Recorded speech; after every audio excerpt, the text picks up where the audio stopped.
Fishing is very important here. It's our culture, it's the way we live, the way we hunt, the way we farm. We use the bow and arrow for fishing in the shallow water, and so I would stand on the bank to wait for the fish, and whenever I see a fish, then I can shoot him. The food that I enjoy cooking is roast fish. We just eat it naturally. Maybe that's why the Amerindian are so strong today. We don't really suffer with any sickness. There are different groups of indigenous people, but we are from the Mukushi. Baskets are mainly made by the male because it is like a tradition for men to do handicrafts. For us, the indigenous people, what I believe is to maintain our culture, our way of life, to be identified. I learned to make cassava from my grandmother and mother. Cassava bread comes from the root of the cassava tree. It's important to squeeze out the poisonous juice from the cassava. We've been using the cassava bread for hundreds of years in the indigenous communities. Amerindian culture is important to my life because it was handed down from generation to generation. Cotton comes from plant. We make hammocks, slings, handbags.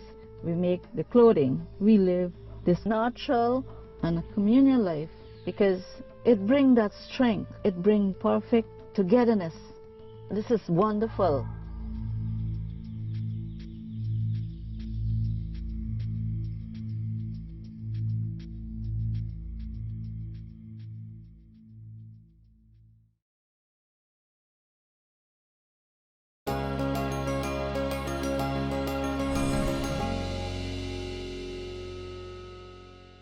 Hello Guyana, and welcome to another episode of The Environment Matters. I am Ladonna Kissoon, your moderator for today. I do trust that you have been keeping safe in this COVID-19 pandemic. First of all, I would like to extend happiest Christmas greetings to you and your family. On behalf of the management and staff of the EPA, we thank you for your continuous support and for partnering with the EPA. So we began this year by highlighting the EPA and a lot of our accomplishments, more so and the plan for 2020. However, given COVID, a lot of those plans actually changed. Nevertheless, the agency quickly adapted to those changes and implemented systems for our continuous monitoring and environmental protection.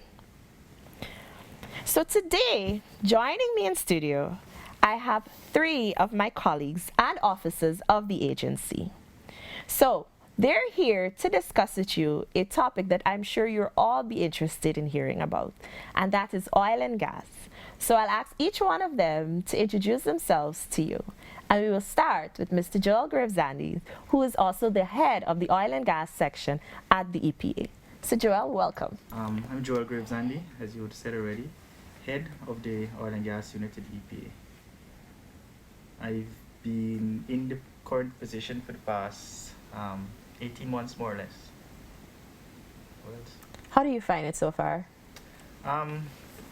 It's challenging. It's quite challenging, but my team, I have a great team, and we work collaboratively to, overcome the challenges. Great. I'm happy to hear that. I'm Savitri Itwaru, and I've been with the EPA for quite some time. I'm currently in the oil and gas unit, and I'm happy to be part of the team. Michael Harding, Environmental Officer, Oil and Gas Unit. Thank you so much, and thank you for being here. I know there's a lot happening, not only for the oil and gas unit, but also at the EPA. But thank you for being here, and let's get straight into our discussion for the day. I know oil and gas is something that everybody has been talking about, and there's so many questions that persons have. So I think EPA is in a position as a regulatory agency to, maybe answer some of the questions that are frequently asked, I should say, frequently asked questions. All right, so the first thing I want to find out is, as EPA, what oversight do we have with regards to the oil and gas sector? All right, so the Environmental Protection Agency is guided by the Environmental Protection Act, which is a legal instrument that empowers us to protect human health and the environment. So essentially, we are mandated to protect, conserve, and ensure that our resources are utilized sustainably. And in order for us to do that, we have to permit projects that may have an adverse impact on the environment. All right, so when you say permit projects, is it that oil and gas projects are treated like any other project that comes to the agency, let's say infrastructure project or an industrial project? Is it the same process? Yes, it is. So oil and gas, as with any other project in any other sector, whether it's industry, agriculture, forestry or mining, it poses risks to the environment. And in that regard, we have to ensure that those projects are go through our environmental authorization process. So essentially, we would screen the application when it comes in, and we would decide what manner we will proceed in, whether it will be permitted or not, whether it can be permitted depending on where it is located. There are a number of other factors that have to be considered when permitting projects in the oil and gas sector. All right, so we've talked about that. So how does the process itself work at the EPA? So the applications are screened, and then what's next? Okay, so yes, the applications are screened. We have a number of supporting documents that we ask for. So essentially what we look for, it's how the project itself will impact the environment, whether we'll have a discharge, emissions, how the fauna, flora, whether be it terrestrial or marine, will be impacted, the degree at which it will be impacted, the potential risks from the project, what that means for the environment as well. All of that is taken into consideration. So once we've made that decision, we will communicate that to the developer, and we will say, hey, yes, your project needs to be permitted, this is what you need to do, and then we take it from there. So essentially we would have, some projects may require environmental impact assessments, some projects may require environmental management plans. For projects that are relatively non-invasive, and for example, if you want to just take a few centimeters of soil, that will not be permitted. We will more likely give you a no objection letter to that effect. Or if you want to do a survey to collect wind and wave information offshore, that's called a metocean survey.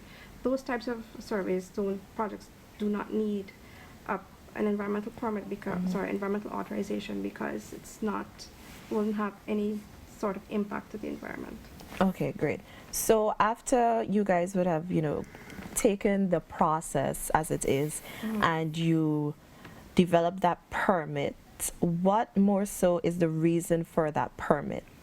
So based on the process of the operation, those conditions guide the process of that operation in terms of what you have to do to protect the environment. So those conditions are essentially mitigation measures, which we will do compliance checks against to ensure that you are in keeping with what we require you to do to protect Guyana's environment. Okay, so they're guiding principles essentially. Okay, great. So that was going to be my next question. So with these guiding principles, are they like guidelines or standards that are developed by the agency, or are these standards that have been adopted, or is it a mixture of both? It's a mixture of both. So once something is placed in a permit is a legally binding agreement, so you are required by law to follow those principles. So in the absence of national standards, because as we know, the oil and gas sector is very new to Guyana, so in the absence of national standards, we adopt international practices that have been tried and tested in various countries across the world, and we implement those in our management process. So essentially that's how we are permitting projects in the oil and gas sector. So we are holding them to international best practices. Okay, great. So more so in a nutshell, oil and gas projects, they need to be permitted by most of them, I should say, because you did make mention that some of them does not There are necessarily few require. exceptions. Well, There a are few exceptions. Very minimal exceptions. Very, very minimal. Very, very minimal. Okay, so with that, they need their environmental permit, and they must comply They have to. with all the conditions, yes. standards, and regulations. Yes, So yes. that's a must comply. Yes. All right, so you did make mention of some of the projects that doesn't necessarily need an environmental authorization. So could you give us a little bit more detail as to some of those projects? Okay, so for the purpose of this discussion, when we're saying oil and gas, we're referring to the upstream projects. So upstream projects include exploration surveys. These are your seismic, your geotechnical, your geophysical surveys. These essentially, for the seismic, it allows you to determine where the hydrocarbon deposits are in the ocean bed. They're geotechnical. These collect core samples from deep within the ocean floor. And geophysical, they entail a collection of data in the marine environment, whether it's bathymetry or some form of seismic as well. So there are different types of seismic. Your exploration drilling, we've seen a number of exploration wells from a number of few companies in Guyana with notable discoveries. That's exploration drilling. And then we have the production drilling, which currently is happening offshore with the Liza 1. Okay, great. So there you go, a mouthful. Yeah. Projects that are permitted and projects that does And, not necessarily need. Not forgetting crude. Oh, We're yes. permitting crude. Yeah, that's a big one. Okay. Crude transfer. Okay. You want to give us a little bit more detail as to what crude transfer may mean to just a normal citizen that is listening? So essentially, crude transfer, it's when the tankers come in to purchase the crude oil from the Liza Destiny. So it's the offloading process from the Liza Destiny onto the tanker. So that's the crude transfer process. Okay, great. So how many companies right now that are in Guyana and they are more so involved in oil and gas exploration or production? So in the upstream sector, we've had 4 companies that we've been working with so far. That's Essel Exploration and Production Guyana Limited, Repsol, Tullow, and CGX. But these companies have a number of partners as well, but the EPA is mostly engaged with the 4 that I've mentioned. Okay, all right. So just 4 companies, nothing too big as yet.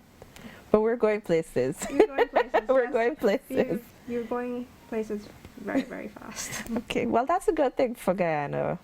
All right, so we've talked about the process. We've talked about the activities or the activities in which we actually authorize or permit.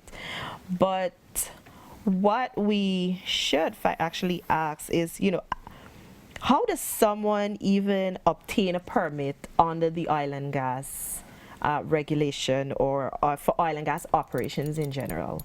How do someone get a permit? Okay, so essentially the process is, as I've explained before, they submit an application. The process always starts with the submission of an application. That's your first step. And then we go through the process of screening your project, determining what you have to do. What I've previously explained, that's essentially how you go about getting a permit in a nutshell.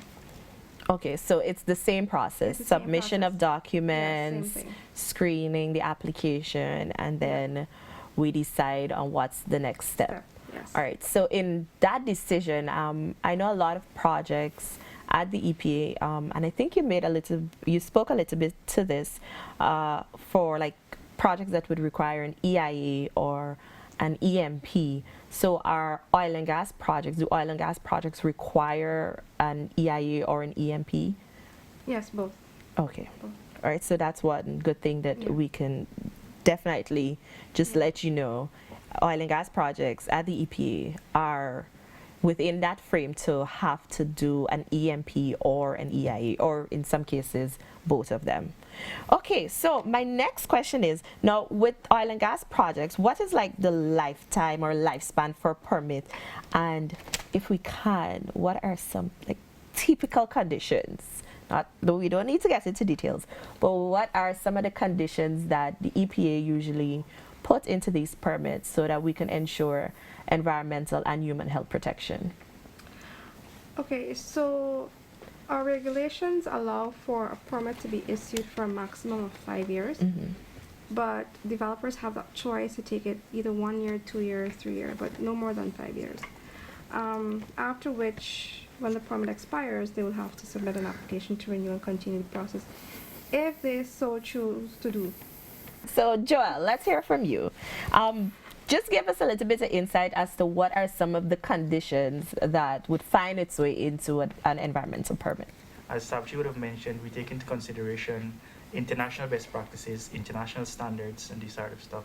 So, but like the broad bracket which these conditions fall under will be conditions relating to air quality and noise management, conditions relating to water quality management.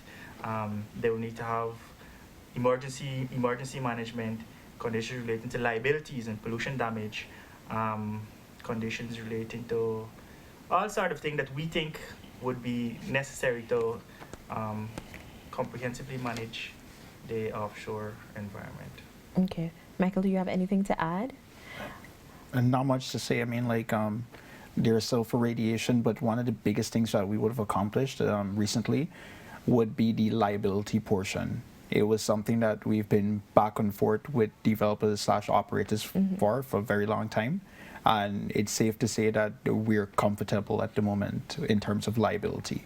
Okay, so in these permits, do they cater for like occupational exposure where employees are concerned, as simple as waste management? I know a lot of people might be thinking, how exactly, you're out there all this time, obviously you're generating waste. How does, the operation deal with the waste, and what do we say should actually happen with the waste? Well, so I'm guessing waste management is a part of that permit. yes, it is a part, and it's quite a big part as well, because what we're currently doing in EPA for all the oil and gas companies, we're currently undergoing what we call a cradle-to-grave waste analysis. Now, these companies are going to be held liable for their waste from the point of generation up to the point of disposal.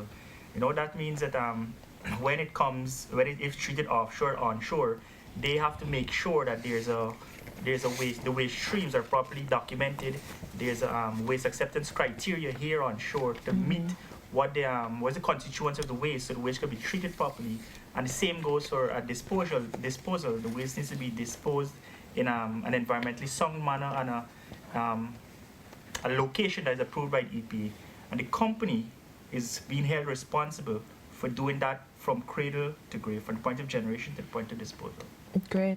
I wish all Guyanese would take that responsibility to ensure they manage their waste, all the way through from cradle to disposal. But different topic for a different day. All right. So with that permit and those conditions, how exactly does EPA go about monitoring those permit conditions? Well, that is a good question. Just before we go, I want to say is that before I answer that question, the permit is a living document. That's how we see it in the oil and gas sector. It's a living document.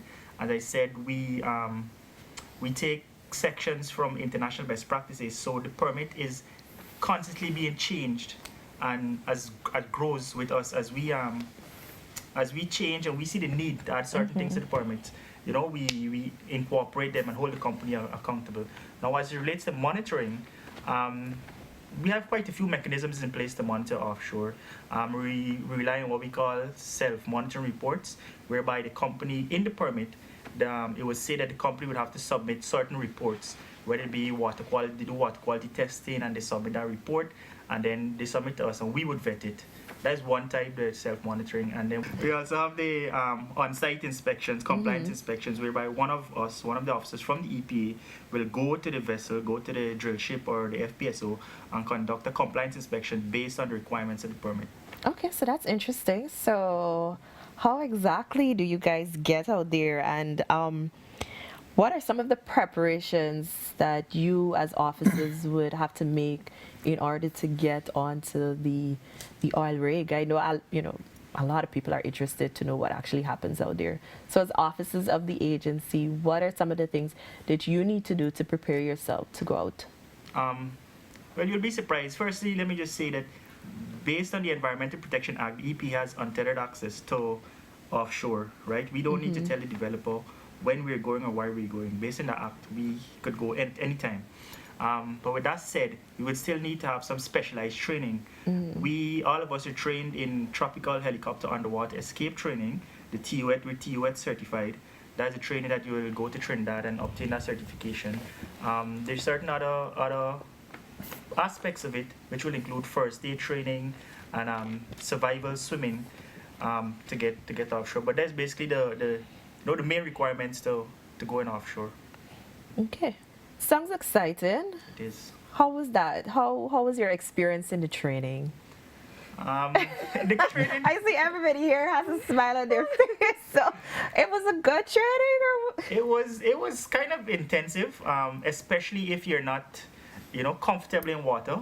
Because what they normally do is that they put you in a simulator, which kind of looks like a helicopter, and they basically sink you in that helicopter, strapped in. They turn you over and you need to get out. So if you're not comfortable with water at all, that is not the place you should be.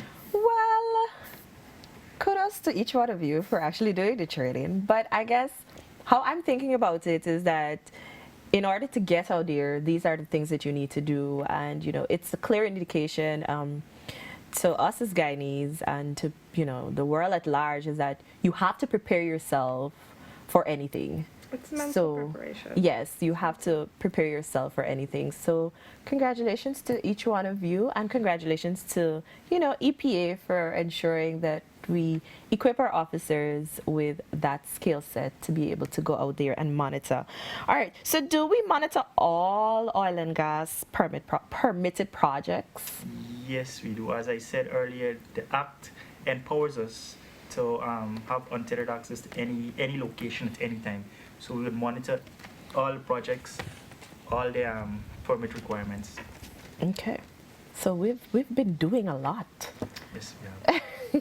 We've been doing a lot, and I'm happy to know or to hear that we do have access and we're keeping on it and we're monitoring everything that is actually taking place out there. But what I do want to know is, given our present pandemic, how are we handling that monitoring situation? The pandemic has definitely presented several challenges. We currently rely a lot on self-monitoring reports. However, the EPA is currently putting together a remote inspection guidelines whereby we could have access from our office to either the drill ship or the FPSO and conduct a remote inspection, which is something quite new. It hasn't been done in Guyana before, so it's good to see the EPA pioneering something. Okay, that's pretty interesting. So will these be like live or what we call real-time inspections being done? Yes, that is exactly what it is. It will be live streaming, video streaming, and the EPA it will allow the EPA to have access to real-time data as well. Okay, and this would just be for EPA? Yes, they would just be for EPA. Okay, all right, so it's just for EPA. So we want anybody to have the wrong perception here. So I know a lot of persons, myself included, are really concerned about like the environmental issues or problems that can come from an oil and gas production. What are some of the concerns that were raised, not only to EPA, but raised by the general public with regards to the oil and gas situations? Air, water, oil spills. They're the three things that keep coming to mind in every setting, every time you socialize with the public. A lot of persons are just concerned about the discharge of produced water offshore. In addition to that, the whole flaring situation and the emissions on the contribution to climate change. And then, it's an oil spill. But the agency right now, as Mr. Gravesande would have mentioned, we're developing conditions by utilizing international best practices. We've also been in contact with various other agencies, environmental regulators around the world, and we're not reinventing the wheel. We're just learning from them. But we keep taking into mind that Ghana is in a different position as they have been functioning for many, many years. So when it comes to things like air pollution, we would utilize, well, air and water pollution, the effluent discharge, we more or less utilize the IFC guidelines for offshore. IFC guidelines for offshore it compiles a lot of strong international-based conventions and regulations. For example, MARPOL. That is the International Convention for the Prevention of Pollution from Ships. They have settings for almost every effluent discharge, from produced water to sewage, that is the gray water, black water, bilge water, ballast water. They have it all. And it's evident that the unit right now, we've been doing a lot of research. In research, we're also socializing with persons in the field. We're just learning from their experiences. It's been challenging, but I mean, we're pushing. But when we think of oil spill contingency, that's also one of the biggest things that keep coming up every single time. What would happen to Ghana should a spill occur? We understand that over 79% of the population live on the coast, and including me. Yeah, including me. Just put it out here. And the potential implications of a spill it's large. I mean, the probability of a spill actually occurring is very small, but you still need to look at the magnitude of what can happen. But with that being said, the agency, we mandate that an oil spill response plan, even though it's a company's internal policy, be developed. And this is for, I mean, the plan is something that the companies, they upgrade ever so often. I can safely say that ExxonMobil, they run scenarios every year just to keep their staff up to speed with what exactly they're supposed to do in these situations. And they invite government agencies there because they understood at the time that we're working on the National Oil Spill Contingency Plan. But the National Oil Spill Contingency Plan would have been submitted, finally approved and submitted. And that is something that these operators take into account when designing their plans, because they understand that we have areas in which we'd like to protect, whether it be the mangroves, the fish stock, livelihood, and they need to take all of this into consideration when developing their plan, because at the end of the day, it's the resources that the country wants to protect. Okay. All right, thank you, Michael. That was indeed a mouthful, but I do hope that everybody got a lot of what you said, and it really highlights the fact that we are prepared and we continue to prepare ourselves for this growing and budding sector, and, you know, continue to prepare ourselves for a small probability, but still, you know, a probability. So on that note, we will take a short break and we will be right back.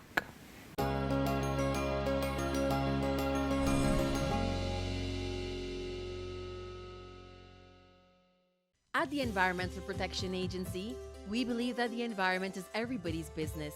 We can start caring for our planet by becoming more environmentally friendly in our everyday actions. Here's what you can do. Dispose of waste in a garbage bin. Clean our drains, yards, and carpets regularly. Take a reusable shopping bag to the market. Support local butchers and farmers to reduce packaged waste. Plant a kitchen garden, trees, and flowers. Compost your organic waste. Conserve water and electricity. Carry a reusable water bottle. These little acts are good for your health and that of the environment. Remember, healthy people work better and achieve more, and together, small actions make a big difference. For further information on how you can help, please contact the Environmental Protection Agency, EPA, Ganges Street, Sophia, or telephone us at 225-5467. You can also visit our website, epaghana.org, or our Facebook and Instagram pages. Are you involved in a business or thinking about starting one? Do you know there may be environmental impacts from business activities? According to the Environmental Protection Act of 1996, businesses such as gas stations, rice mills, large-scale agriculture and poultry farms, large-scale mining and forestry operations, hotels, and resorts must be authorized. Persons proposing any of these activities need to submit an application for environmental authorization to the EPA.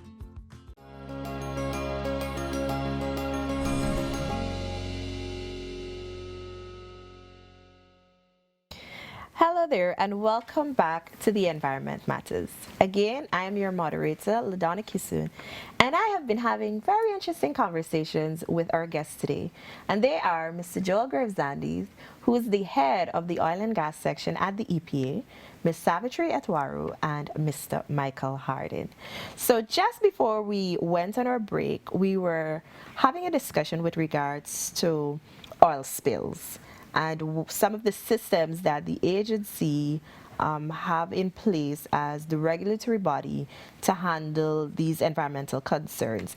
But I know most people want to hear a little bit more about oil spills because, like, you know, you hear oil and gas, like I said, you hear oil and gas, and the first thing that comes to mind is an oil spill. So what are some of the systems that the agency has in place to handle or in order to respond to an oil spill? Michael, let's start with you because you were answering earlier. As mentioned before, each of the developers, they have to prepare an oil spill response plan. The oil spill response plan, it details out how they would handle every scenario. Oil spills are more or less broken into 3 tiers. Tier 1, 2, 3, with 1 being like local, national, and worst case scenario would be tier 3, which is international.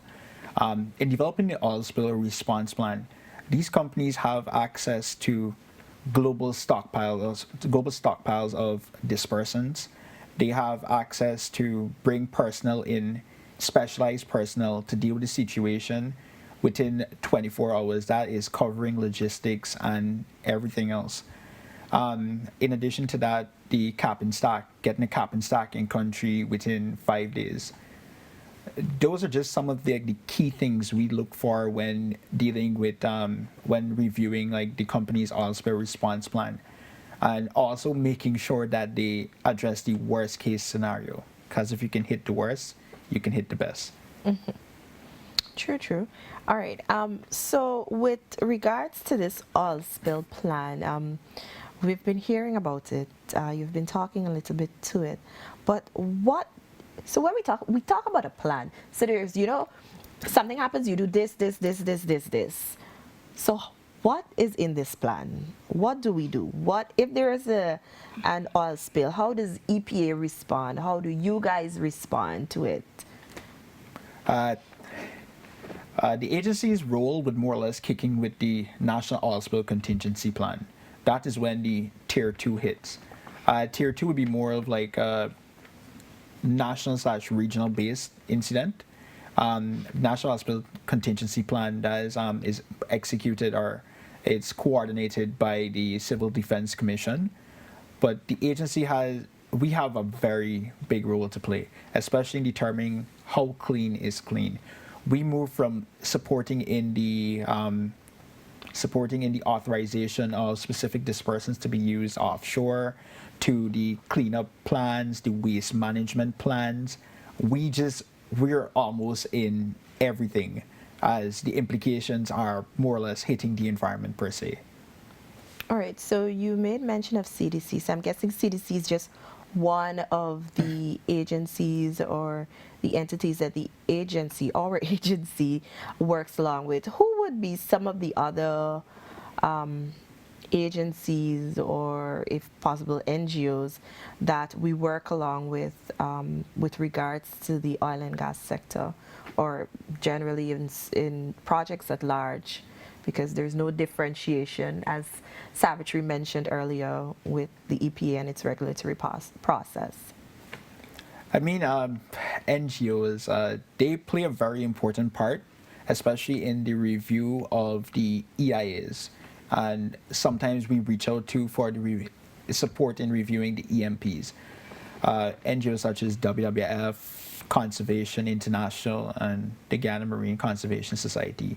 They've been there and they've been giving us a lot of solid feedback. For government agencies, we have very, very close relationships with a lot of government agencies. Under the Ministry of Natural Resources, we have Ghana Geology and Mines Commission and the Department of Energy. They handle a lot of the technical-based aspects, from the approval of the drilling plan to the approval of the well abandonment plan. We also have the Maritime Administration Department. They would vet the documents for the vessels, and they would also conduct like inspections on the vessels to make sure the vessel is up to date, all the certifications are in line and everything. You also have agencies like GRA2, who would handle more or less the country's revenue when it comes to the whole crude transfer process. Ghana National Bureau of Standards, who would make sure that the instruments are calibrated to have to reflect the right it will reflect the right information that you're looking for. The numbers are great. Down to the Bank of Guyana, who has supported us a lot in terms of the insurance aspect for the companies, making sure the companies have that liability in place should an event happen. So government agencies we've all been working together as a unified body to handle the situation and to address the oil and gas sector. Great. So we have been busy and working hard.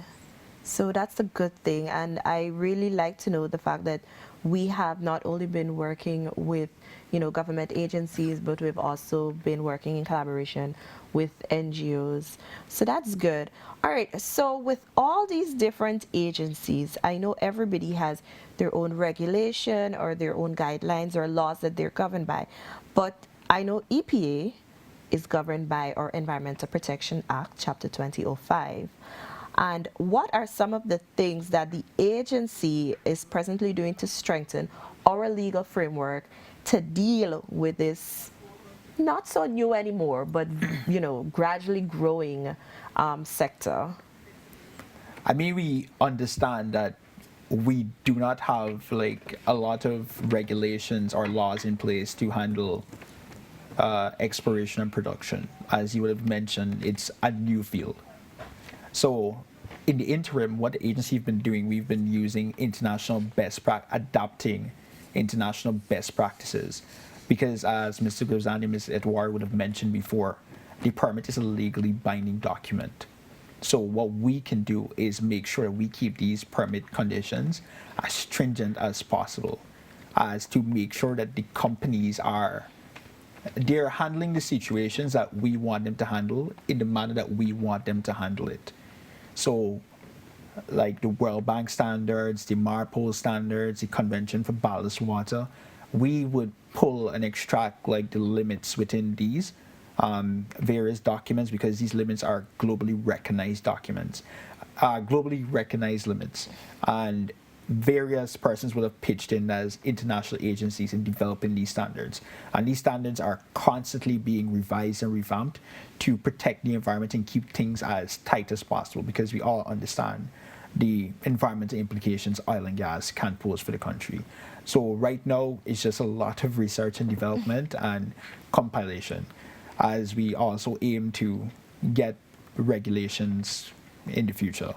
All right, so I know during our previous discussion, not only with you guys so far, but on other episodes, we would have talked a lot about the agency being able to expose their officers to a lot of international and local trainings and being able to network. That's a word that I used to keep hearing a lot in my head.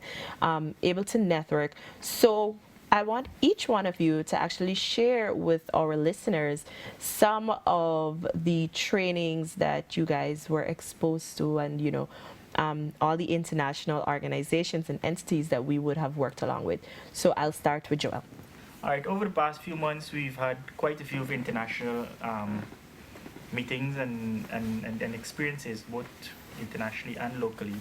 As I mentioned before, we are all TUA trained, which is an international certification. We are all members of the Society of Petroleum Engineers, which is an organization that allows networking between persons from all over the world, and not just regulators, but also persons working directly with oil and gas companies to share their experiences, and we could network and learn from each other through the organization. As we know, early in the year, Guyana, we became a member of IOPER, which is International Offshore Petroleum Environmental Regulators. Being a member of this organization has afforded us to attend quite a few meetings with international experts. As a member of IOPER, we've reached out to our other countries that are member of IOPER, in like the USA. We've had conversations with BOEM, BESI. These are organizations that are in the oil and gas sector for quite a few years now. We look to them for their experience and help us, guiding us in our regulating the offshore environment. Okay, thank you. So I know you made mention of two abbreviations, that's BESI and BOEM.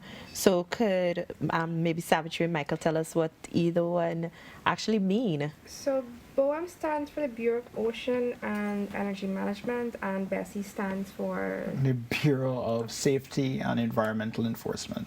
Okay, great. So, our name is places. I like that.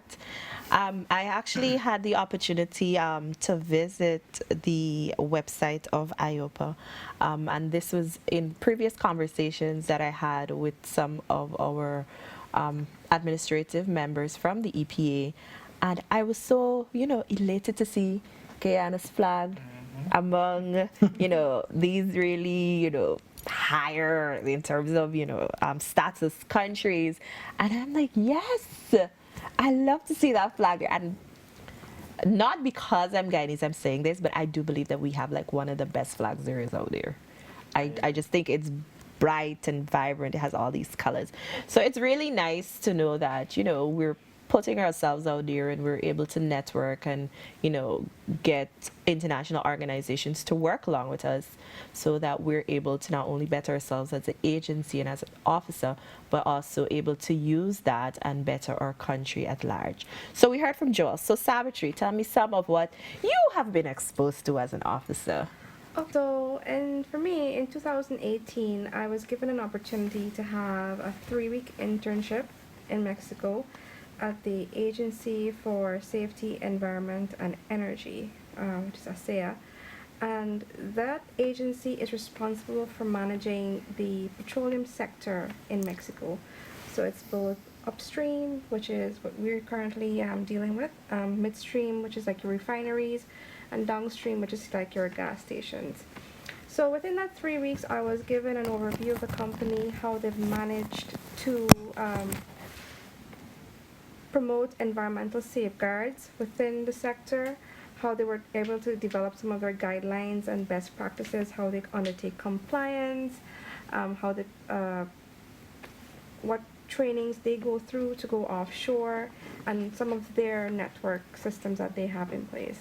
And one of the highlights of that visit was me being able to go offshore in the Gulf of Mexico to see a production rig, and also to see a refining platform. So in Mexico, they also refine some of the crude offshore as well. So they have an interesting network where everything in the Gulf comes to shore by pipes. So they produce, and then it transported to another facility offshore where the crude is refined, and then it's brought to shore. So that was really, really interesting for me. I could only imagine. Yes, it I could only imagine, and I'm sure it was not only interesting, but quite an exciting experience too. It was. That's good. So, Michael, tell us about your experience. One of the things that really comes to mind would be, I guess it was last year, November, USGS, the United States Geological Survey, and they had a 3-day workshop on environmental DNA and the implications of environmental DNA, or the impacts of environmental DNA.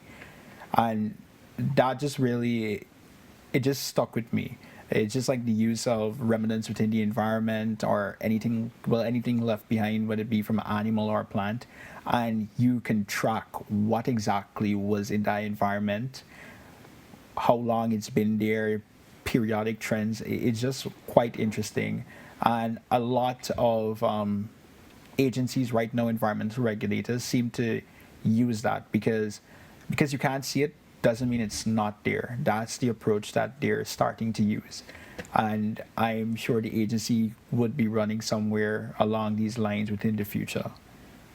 All right, so as you can see, Guyana, we have a very wide, diverse group of persons in their own level, with their own level of expertise, and I do feel comfortable by saying I know you guys have been working very hard and working a lot during the weekends especially. I know sometimes I might call Joel and I'm like, what you doing, Joel? Busy doing something or the other related to oil and gas. So thank you for all your hard work and for all the energy and time that you would have dedicated to this sector. I know it's very much appreciated, not only by myself, but also by the management and other staff at the agency. So thank you.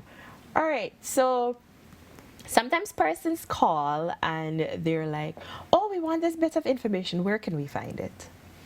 And given the fact that, like any other project, the oil and gas projects are not anything different. They're handled just like other projects. Where can we find information related to oil and gas projects? Let's talk, where are the EIAs? Are there permits accessible to the general public? If I want to read about a scoping meeting at any point in time, how do we get that information? Who has access to the information? Is there access at all to this information? Well, Ladonna, we're living in a digital age, so by virtue, everything is available online. You could go to the EPA's website and you could find everything on oil and gas. The EIAs are there, the EMPs are there. We're currently preparing a repository of permits to put up there. There are some oil and gas permits that are currently there. Besides the website, you come into the EPA at any time and we will make the information available. The information is Guyana's information. It's not EPA's information. It's open to the public. The information are also available at all the RDCs from Region 1 to Region 10. You could get information at the National Library, the EIA. You could get information at the University of Guyana's library. There are quite a few places where you could get the information is available. You just go and tell them what you need and it will be made available to you. There you go. The information is not private information. Like Joel said, it is Guyana's information. So indeed, if anybody's interested in reading or accessing information regarding the oil and gas sector, please do reach out to us at the EPA. You can check our website. That's www.epaguyana.org, or you can call us at 225-5471 or 225-5472. And any extension as that, and you just indicate to whoever you are speaking to what exactly it is that you're looking for, and that person will be able to better direct you. So again, any information that you want regarding the oil and gas sector, just reach out to us and we will be willing, more than willing actually, to be able to provide you that information once we have it. Can't give you information that we don't have. So once we have that bit of information. So thank you guys so much for being here with me today. I do trust that you had lots of fun. Yes. Thank you for having us. Thanks. You're most welcome. So before we go, I want to end our final show for the year 2020 on a lighter note. So I'll ask each one of you to extend Christmas wishes to our listeners and to our partners and the other governmental agencies that we have been working with so far, and also not forgetting your family and friends. So let's start with Michael. Merry Christmas to my family and friends, and to all my workmates and all the staff at DPA, to everyone. Gosh. I already know. Ready? He did it. I said Merry Christmas. Yeah, I'd like to say, Merry Christmas to my family, my friends, to all the staff at EPA, especially my close colleagues, and to everyone. I just would like to remind everyone to stay safe, and I hope you all do have a great season. So, in closing, we've known that this has been such a difficult year with so many challenges. Savitri, difficult doesn't even begin. I know, right? to express what 2020 has been. But I'm very thankful that at the end of it, I still have my friends, my family, my colleagues and workmates from the EPA. And on that note, I'd like to wish everyone a very Merry Christmas, a very safe Christmas, and hopefully a COVID-free New Year. That's for certain. Joel? Hopefully. So on behalf of the management and staff of the EPA, I would like to thank all our partners that have partnered with us over the past year. All the government agencies, the support from the NGOs. Thank you guys. Without you, it would not have been possible. Everything that we did over the past year is for Guyana. EPA is here to protect Guyana's environment. And so stay safe, everyone. Have a very blessed and Merry Christmas. Remember the reason for the season. And just stay safe. Enjoy the Christmas. Thank you guys so much, and let me be first to say a very Merry Christmas to each and every one of you, to you and your family and your friends, and a very Merry Christmas to my extended family and all my friends, not only at the EPA but in Guyana at large, and to each and every one of you who are listening, a very Merry Christmas. Like Joel said, remember the reason for the season. And I know 2020 has been a very trying year, but we need to also remember that we have a lot to be thankful for, and we should use all our shortcomings as experience so that we can build for the future. May 2021 bring you lots of happiness, success, and prosperity. Thank you so much for being with us, not only for today, but throughout 2020. This has been The Environment Matters, and I am Ladonna Kissoon. Stay safe, Guyana.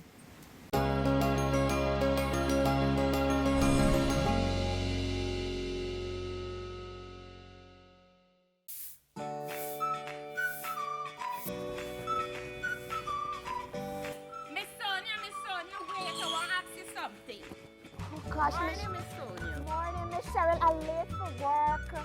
I noticed the other day y'all had a big campaign with them police officers, so shutting down them people barbecue, wedding, dance. Man, how y'all expect these people to make money and survive? Oh, Miss Cheryl, that is far from the truth. The EPA and the Guyana Police Force are actually working together to ensure that persons who conduct certain businesses and activities are authorized. We've tried to allow them to adhere to the noise regulations. Well, this gonna be a new law. What law is this? These laws were always in place. It's now that we're getting all these complaints at the agency, we are trying to enforce them. The Environmental Protection Act has been in place since 1996, and it states that persons and businesses must apply for environmental authorization before operating a sound-making device. Well, girl, I never know this thing is prior to the law. So if you're keeping a barbecue or an open-air function, like a wedding or a concert, especially in your community, right, and you're playing a music system, you have to apply for a short-term noise permit. And for persons that operate in a business and you got generators and stuff, you have to apply for a long-term permit. And that is applicable to bars and hotspots and clubs also. Well, now that you explain it, I understand it. It's unfair to the elderly, sick people, and even them little children. That is correct. According to the World Health Organization, loud noise can cause stress, sleep deprivation, and hearing impairment. And I'm sure you wouldn't want that. Oh, now I understand. Thank you for explaining it, Miss Sonia. For more information, you can contact the EPA at 225-5471 or visit our office at Ganji Street, North Sophia, Georgetown.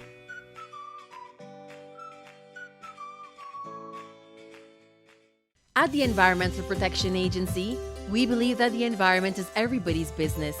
We can start caring for our planet by becoming more environmentally friendly in our everyday actions. Here's what you can do. Dispose of waste in a garbage bin. Clean our drains, yards, and carpets regularly. Take a reusable shopping bag to the market. Support local butchers and farmers to reduce packaged waste. Plant a kitchen garden, trees, and flowers. Compost your organic waste. Conserve water and electricity.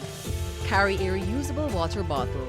These little acts are good for your health and that of the environment. Remember, healthy people work better and achieve more, and together, small actions make a big difference. For further information on how you can help, please contact the Environmental Protection Agency, EPA, Ganges Street, Sophia, or telephone us at 225-5467. You can also visit our website, epaghana.org, or our Facebook and Instagram pages. Are you involved in a business or thinking about starting one? Do you know there may be environmental impacts from business activities?